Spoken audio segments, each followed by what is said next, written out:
হযরত আনাস ইবনে মালিক রাদিয়াল্লাহু তাআলা আনহু থেকে বর্ণিত। তিনি বলেন, অর্থাৎ আনাস রাদিয়াল্লাহু তাআলা আনহু বলেন, রাসূলুল্লাহ সাল্লাল্লাহু আলাইহি ওয়াসাল্লাম ছিলেন গৌরব বর্ণের মানুষ। রাসূলুল্লাহ সাল্লাল্লাহু আলাইহি ওয়াসাল্লাম শুধু গৌরব বর্ণেরই ছিলেন না, বরং তার ঘর্ম অর্থাৎ ঘাম দিয়ে মুক্তার ন্যায় ঝলক দিত। অর্থাৎ মুক্তা যেমন জলজল করে, ঠিক রসুলের ঘর্ম মোবারক এরকম জলজল করত। আর তিনি যখন রাস্তা দিয়ে হাঁটতেন তখন সামনের দিকে একটু ঝুঁকে হাঁটতেন।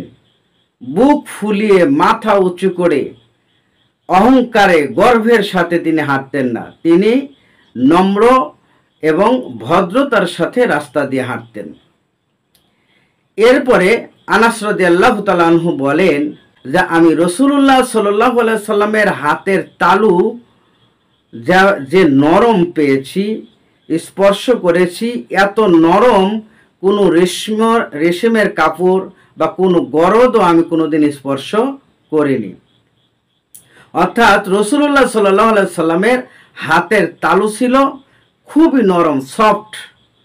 যেই নরমের কারণে তিনি এরকম নরম অনুভব করেছেন যে কোনো রেশমের কাপড়ও এত নরম হয়